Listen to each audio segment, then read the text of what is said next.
Muchísimas gracias a los compañeros de Modevite.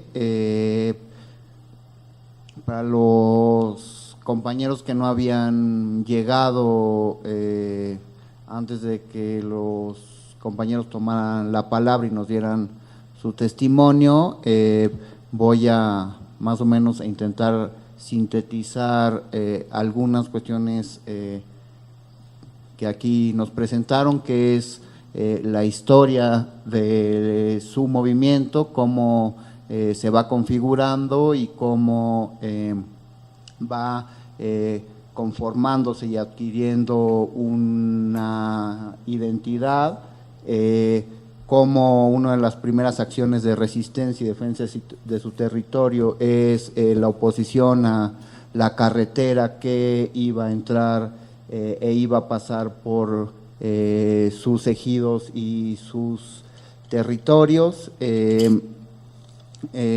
Otro elemento importante es cómo han venido desarrollando sistemas alternativos de gobierno que ya existían y que han configurado para emprender otras luchas, como es la resistencia al pago de las tarifas eléctricas, y cómo también han desarrollado economías alternativas a partir de la conformación de cajas de ahorro y a su vez también la capacitación técnica para atender, si es necesario, cualquier desperfecto en la cuestión de el suministro de la energía en sus comunidades. Un elemento importante también es la atención que ellos ya ponen en cómo los partidos políticos, debido a las mismas dinámicas que tienen, dividen a las comunidades. Otro elemento importante también es cómo se incorpora la comunidad de nuestro compañero Tzotzil, ¿no? A la lucha. Entonces ya incorpora distintas o distintos rasgos que también son identitarios, como las lenguas y distintas comunidades. A continuación, vamos a darle la palabra a Alfredo Ferro Medina, quien es licenciado en Filosofía por la Universidad Javeriana de Bogotá, tiene un máster en Sociología de la Religión en la PUC Sao Paulo, Brasil, y realizó una experiencia apostólica como estudiante jesuita en la República Democrática del Congo, antiguamente llamada Zaire. Durante 2 años, más bien durante 17 años, trabajó en el Instituto Mayor Campesino de Bogotá, Colombia, donde fue promotor social, subdirector y director. Fue también director del Programa por la Paz en Bogotá durante 4 años. Durante 6 años fue coordinador y delegado del sector social de la Conferencia de Provincias Jesuitas de América Latina en Brasil y Perú, y actualmente y desde 2014 se desempeña como coordinador del Servicio Jesuita Panamazónico, con sede en Leticia, en el Amazonas colombiano, que conforma una triple frontera entre Brasil, Perú y Colombia. Bueno, primero, buenos días para todos y para todas. Quisiera, antes de iniciar, agradecer la invitación que me han hecho para participar en este congreso. Me ha parecido muy importante en su propuesta metodológica, temática, y para iniciar, pues yo quisiera decirles que traté de responder un poco a la guía del Congreso, las preguntas, partiendo del territorio. Y por eso ustedes van a ver que fundamentalmente yo me ubico en el territorio panamazónico, en la gran Amazonía, diríamos, de los 9 países, pero también a partir de ese territorio ver un poco cuáles son las amenazas y las violencias que se ejercen sobre el territorio y sus poblaciones, y luego como presentar horizontes de esperanza, ¿no es cierto? Que yo creo que eso es fundamental, Carlos nos lo decía ahora, en la medida en que desde nuestras prácticas podemos ir construyendo esa esperanza. Son varios slides, varias diapositivas, voy a pasar algunas rápidamente porque son varias y creo que, espero que les dé así una visión general de lo que es esto. He titulado mi ponencia un Kairos, voy a explicar, un Kairos eclesial como respuesta a las amenazas del territorio panamazónico y de sus pueblos. La palabra Kairos significa un tiempo especial, un tiempo particular, un tiempo privilegiado, y yo creo que estamos viviendo un Kairos, y estamos viviéndolo fundamentalmente en la realidad que vive la Iglesia en este momento, diríamos fundamentalmente en la Panamazonía.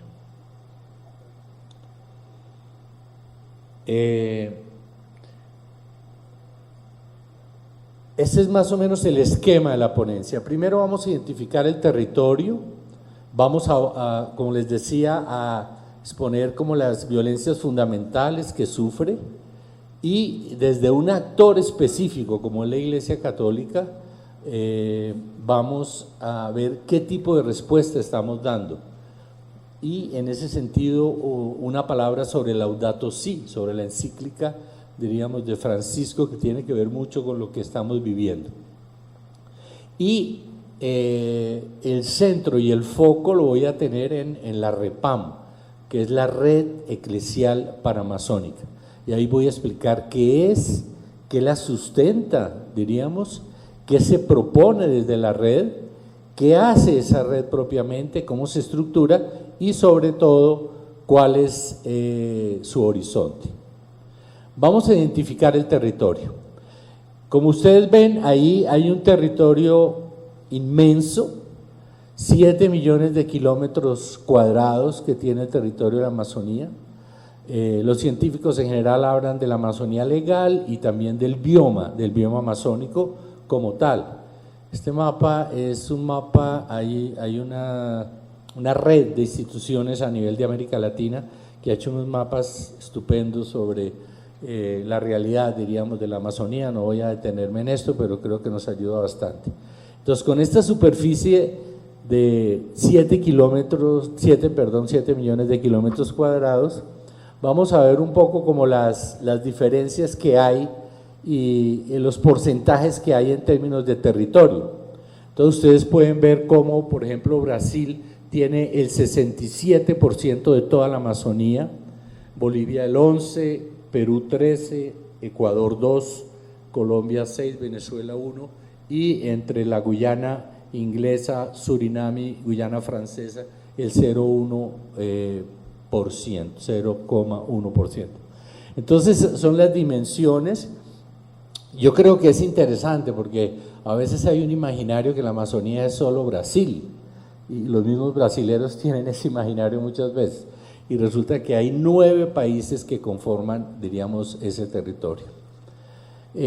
Un territorio con una gran riqueza, más del 20% del agua dulce de todo el planeta está ahí, una infinidad de afluentes en torno también al río Amazonas, más de 1.100 afluentes, y ustedes saben que el río Amazonas pues es el río más largo del mundo, que tiene más que el Nilo, le gana por un poco creo, casi 7.000 kilómetros, con una gran riqueza esa Amazonía, de una gran biodiversidad como material genético, una fauna espectacular, millones de especies animales, y al mismo tiempo especies mamíferas, especies de pájaros, especies de peces conocidos y los desconocidos, y fundamentalmente algo que creo que es nuclear, es una gran diversidad de pueblos amazónicos.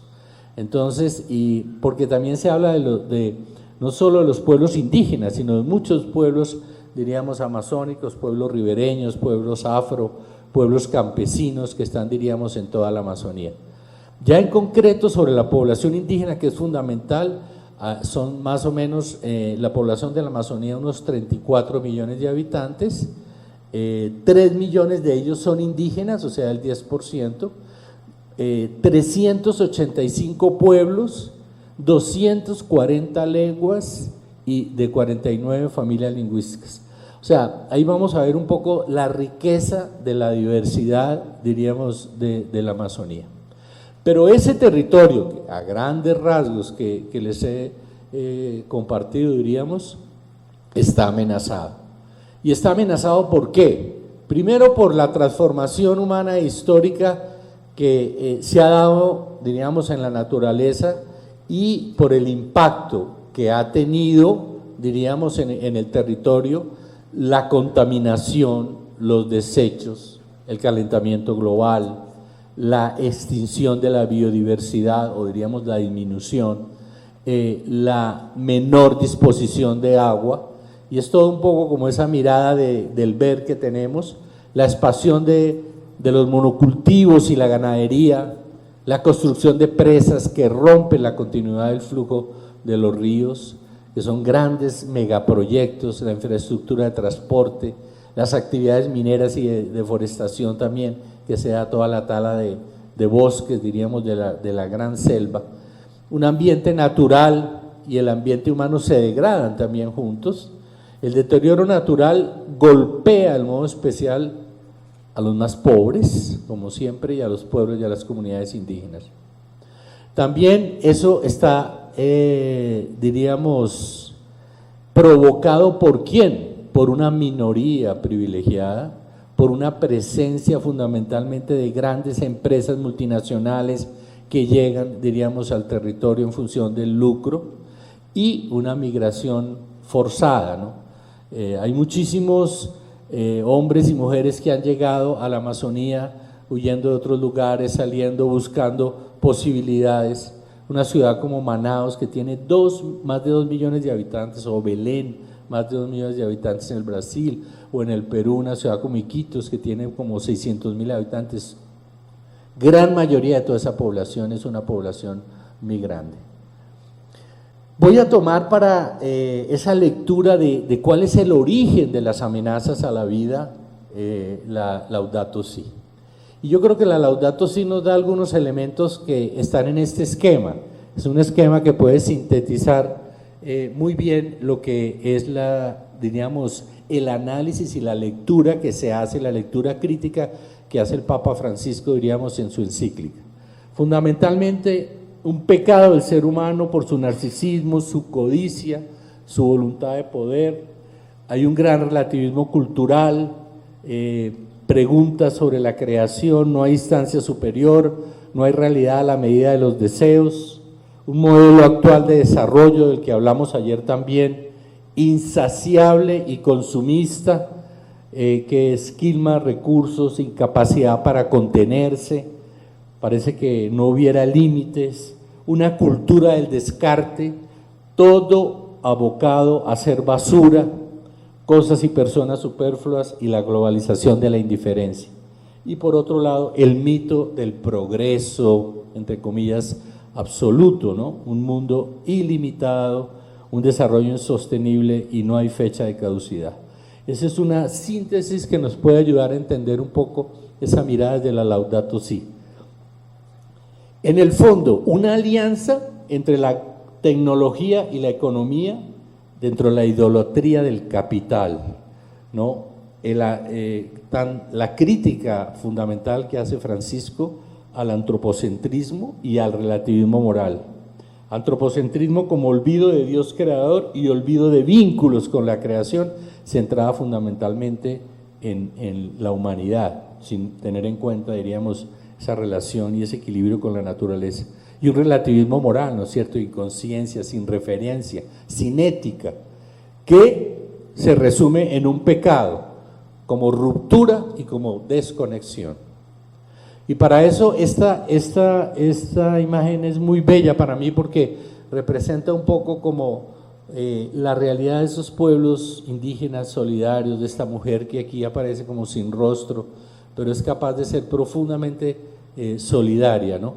Y desde ahí, desde esa realidad indígena, es donde se nos empiezan a hacer los cuestionamientos, ¿no?, sobre nuestro individualismo, fragmentación social, que proponen conectividad, relacionalidad, comunidad, ¿sí?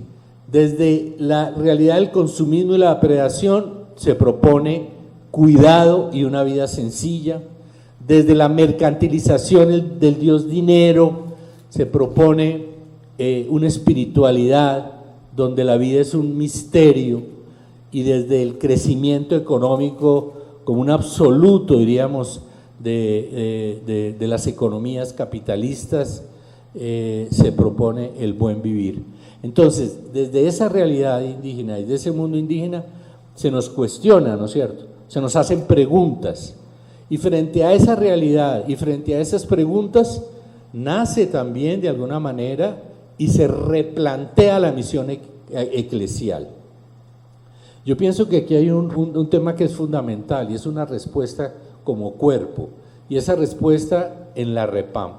Aquí hay una frase que a mí me gusta mucho de Francisco, que dice lo siguiente: prefiero una iglesia accidentada, herida y manchada por salir a la calle, antes que una iglesia enferma por el encierro y la comodidad de aferrarse a las propias seguridades.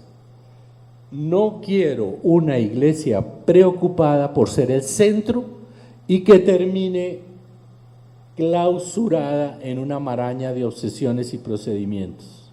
Evangelium Gaudium 49, que es un documento fundamental y que fundamenta tanto la Laudato Si como la Evangelium Gaudium, esta propuesta, y que es como la base, diríamos, para esa lectura que estamos haciendo.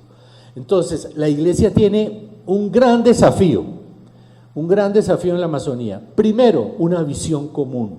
Sin visión es muy difícil, diríamos, construir alternativas, y para eso tenemos que buscar esa visión común entre todos, y desde dentro, mirando un horizonte, mirando un ideal, pero al mismo tiempo tener claridad sobre cuál es nuestra misión, cuál es nuestra tarea como iglesia, diríamos, en la Amazonía, para ir construyendo y armando ese cuerpo, un cuerpo que sea ágil, que sea liviano, para la misión, en función de la misión, ¿no es cierto?, que sume y que articule toda esa presencia, diríamos, que tenemos en el territorio.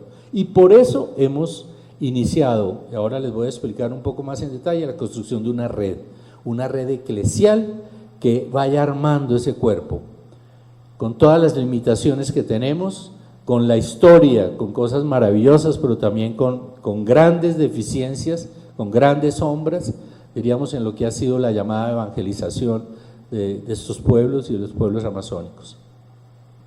Pero esto es importante. Yo creo que hay diversas maneras de estar en el territorio. Hay servicios, y que hemos llamado el servicio institucional, que le da una cierta continuidad y estabilidad, diríamos, al desarrollo de esa misión y esa tarea. Hay servicios de inserción, personas que están insertas, que están encarnadas en medio de la realidad, que tienen un contacto permanente con la población, con las comunidades, ¿no es cierto?, que es muy importante esa proximidad y esa palabra y esa escucha desde ahí, desde el servicio de inserción.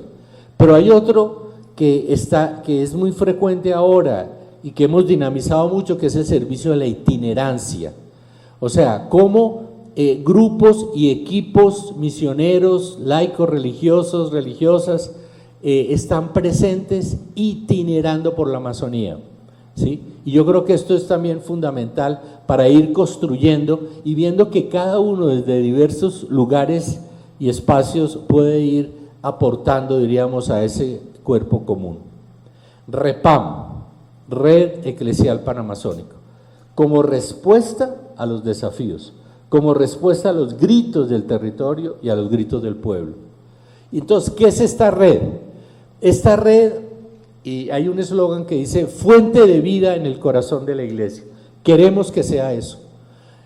Entonces hay un gran desafío, que es una gran esperanza, es un proceso de construcción, diríamos, interinstitucional e intercongregacional al servicio del reino. ¿Quiénes han fundado esta red? Primero, el CELAM, que agrupa a todos los obispos de América Latina y todas las conferencias episcopales, las cáritas que ahí están en todos los países, la CLAR, que es la Confederación de Religiosos de América Latina, y la Conferencia Nacional de los Obispos del Brasil en su comisión amazónica. Estos 4 órganos eclesiales han sido los fundadores, diríamos, de esta red. Su misión, fundamentalmente me voy a detener en lo que está escrito en negro, es potenciar de manera articulada la acción que realizamos como iglesia en el territorio, actualizando y concretando opciones apostólicas de conjunto, integrales en el marco de la doctrina de las orientaciones de la iglesia. Aquí hay algo clave, ya Aparecida, el documento de Aparecida es clave para nosotros, porque hay un trozo, un párrafo de la iglesia, del documento de Aparecida que nos dice que la Amazonía está a la hora, estamos en el momento, diríamos, de construir una pastoral de conjunto. Y hay un camino recorrido, esta es una foto, yo he estado presente desde la fundación, diríamos, de toda la red y participo muy activamente en la red. Este es el encuentro fundacional que lo tuvimos en Brasilia en el 2014, con participación de personas, diríamos, de todos los países de la Amazonía y también de obispos, de religiosos, religiosas, laicos, laicas, que dimos como la patada inicial a esto que se ha llamado la REPAM. Entonces se funda en septiembre del 2014, se presenta ante la Santa Sede y ante algunos organismos del Vaticano, que era muy importante. Ahí se empieza a pensar en el sino, de lo que yo voy a hablar también. Hay un vínculo muy importante con la Comisión Interamericana de Derechos Humanos, en todo el tema de derechos humanos, de lo que voy a hablar ahora. La base, Laudato Si surge después de la fundación, pero ha sido fundamental para nosotros, y también hay un horizonte de ampliación y de difusión a través de otras redes que se han ido creando en el África, en Centroamérica, y se hace un encuentro refundacional en Bogotá y empiezan a aparecer toda la dinámica, los ejes temáticos, las REPAM nacionales y toda la preparación del sino. ¿Qué es lo que la sustenta? Lo que les decía, la ecología integral, que es como el núcleo de la Laudato Si. Esa es la propuesta, donde el Papa nos dice algo fundamental: todo está íntimamente relacionado, vinculado, ¿no? Y el Papa Francisco dice una frase que es clave, dice: no hay 2 crisis separadas, una ambiental y otra social, es una sola crisis compleja, es una crisis socioambiental. Y esa base, diríamos, se convierte para nosotros en un planteo social, ¿no? Sobre todo teniendo en cuenta que las víctimas fundamentales de esa crisis son los pobres. Esta ecología integral es el cuidado de la vida, el cuidado de los bienes, el cuidado de los más pobres, el cuidado de los pueblos indígenas, el cultivar la calidad de nuestra vida humana, es una ecología del ser humano, de su naturaleza, del cuidado de las riquezas culturales, gran diversidad en la Amazonía, y de la justicia entre las generaciones.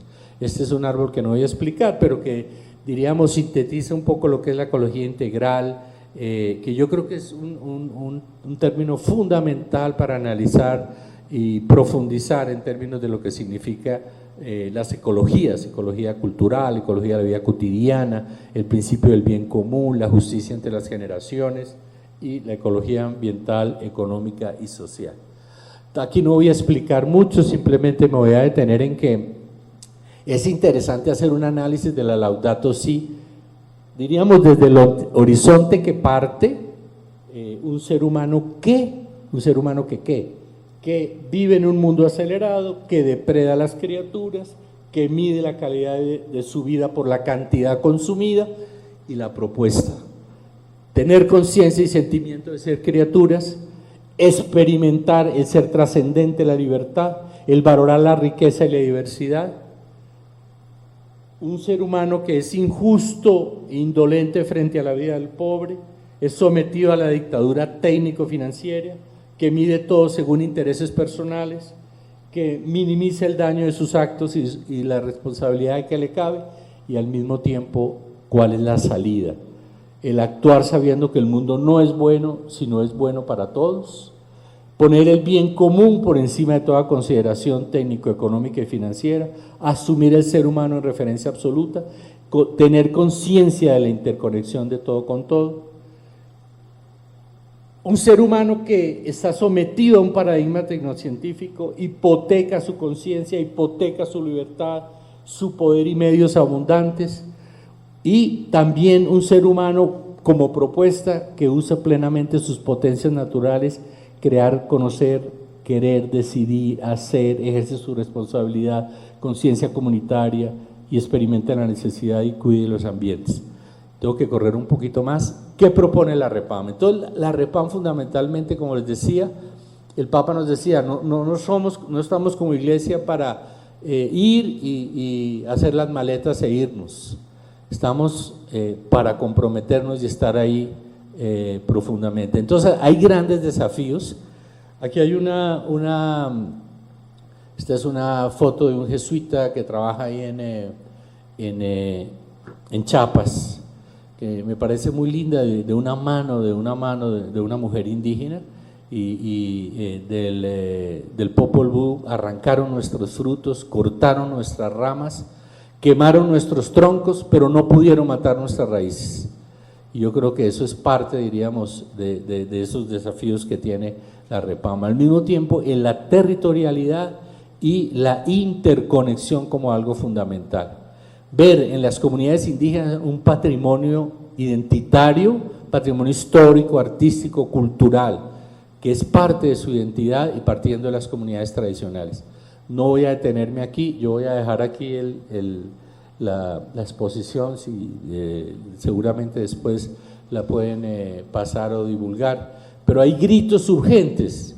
Entonces partimos de cuáles son los gritos y a qué nos sentimos llamados a responder, pero también cuáles son esas exigencias, cuáles son las más grandes en términos de esperanzas y aprendizajes que recibimos de esos pueblos amazónicos, ¿no? Y cómo, una palabra clave, aprender de ellas y acompañarlas de manera profética. Para eso podemos responder y debemos responder como iglesia, y por eso nos planteamos los desafíos. Y hay una pregunta clave para nosotros: ¿qué significa una iglesia con rostro amazónico? No es lo mismo una iglesia aquí en México que una iglesia en la Amazonía, no es lo mismo una iglesia en España que una iglesia en la Amazonía. Y para eso la propuesta está clave: la metanoia, la conversión, nacer de nuevo, una conversión de mente y de corazón, de cabeza y de práctica. ¿Desde dónde? Ahí hay muchos elementos, pero que me parece que son fundamentales. ¿Desde dónde vamos a vivir eso? ¿No? Desde un compromiso ético, desde el grito de la tierra, desde el cuidado, desde los empobrecidos, desde la realidad que estamos viviendo, desde las luchas, desde esa diversidad, desde la tradición judeocristiana, desde una teología de la creación, desde la mirada de Jesús y desde el diálogo.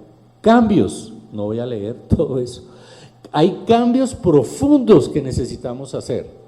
Y por eso la conversión y la metanoia supone un cambio y una transformación profunda a diversos niveles. Y por eso es necesaria una conversión ecológica integral que se basa en una espiritualidad, y aquí me parece que tiene que ver también con uno de los objetivos que tiene el Congreso. ¿Qué espiritualidad estamos proponiendo? ¿Qué propuesta estamos haciendo? Una espiritualidad de la creación, una espiritualidad de la fraternidad, una espiritualidad liberadora, una espiritualidad en la encarnación, una espiritualidad del diálogo. Aquí yo trabajo un poco lo que es propiamente esa espiritualidad, ¿no es cierto? Una espiritualidad que parte de la realidad, diríamos, del ser humano, pero una espiritualidad que aparece claramente en varios de los numerales de la Laudato Si, tienen prácticamente un capítulo sobre eso, y que nos da esas características. Y aquí es una síntesis también, donde hay fundamentalmente un partir del don de la gratuidad, del sentido, de la persona, de la comunidad y también de su hábitat. Una cultura de la vida, una espiritualidad de apertura mística, pero que supone una ética y supone también una estética. Una ética como reconocimiento del rostro fraterno y una estética como contemplación de la naturaleza y como esperanza, donde hay elementos fundamentales que aparecen también en la Laudato Si. Y ahí, dentro de esos grandes desafíos, hay desafíos internos, hay desafíos externos, pero simplemente quisiera decirles, nuestra propuesta es amazonizar el mundo, porque la Amazonía no es solo del Amazonas, la Amazonía es de todos y de todas, es del planeta como todos, y entender que este territorio es estratégico para la humanidad, estratégico para el planeta, estratégico para la vida. Hay unos ejes temáticos, hemos hecho un mapeo de la iglesia, de todo lo que tenemos, quiénes somos, qué hacemos, dónde estamos, qué desafíos tenemos, cuál es la problemática que se vive en el territorio, y eso me parece que es clave. Aquí hay un mapa muy interesante que yo quería compartir con ustedes. Este mapa es de un jesuita del año 1691, donde no había GPS, ni había no había ni siquiera motores, recorrían el río Amazonas en canoas, ¿sí? Y este jesuita, Samuel Fritz, mi comunidad jesuita se llama así, Samuel Fritz, que recorrió todo ese Amazonas, fue el primero que hizo un mapa, una cartografía del río Amazonas. Este mapa es espectacular, de los 7.000 kilómetros del río Amazonas, y lo hizo, sin ningún apoyo técnico de nada, y algunos de los afluentes fundamentales. Y yo creo que ahí está un poco también parte de los desafíos que tenemos, ¿no?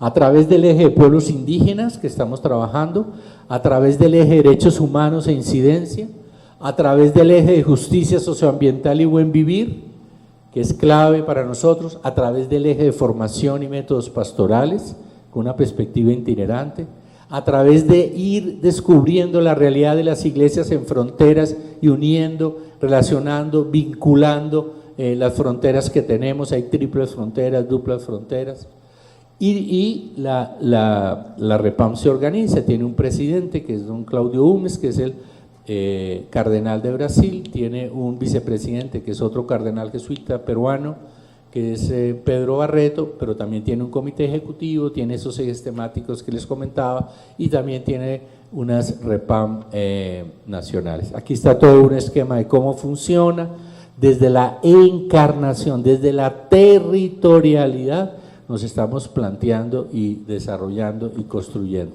Y aquí que es el símbolo de la REPAM, aparece en todos los países, diríamos que hacen parte de la REPAM, y cómo desde cada país hay una coordinación de esa red amplia, diríamos, en la Amazonía. Esto también es un esquema que nos puede ayudar en el sentido de que en la base están los países, los ejes temáticos, y toda la propuesta, diríamos, una secretaría ejecutiva que ayuda, y fundamentalmente centrados en una conversión pastoral y en una conversión ecológica. Sínodo, rápidamente una palabrita sobre el sínodo. El Papa convoca a un sínodo. Sínodo significa caminar juntos, y en ese sentido caminar juntos, queremos caminar juntos. En octubre de este año va a haber un sínodo con participación fundamentalmente de obispos, personas del territorio y diferentes. Se llama Nuevos Caminos para la Iglesia y para una Ecología Integral. Ese es el título del sínodo. Y ahí tenemos grandes desafíos, ¿no es cierto?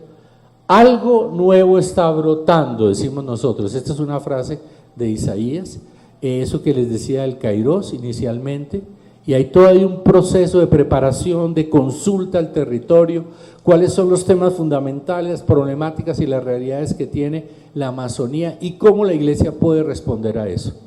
Un sínodo para conocer, para reconocer, para convivir y para defender. No puedo explicar, no tengo tiempo. Ahí en todos esos punticos que ustedes ven, hubo consultas, hubo asambleas territoriales, asambleas regionales, foros temáticos.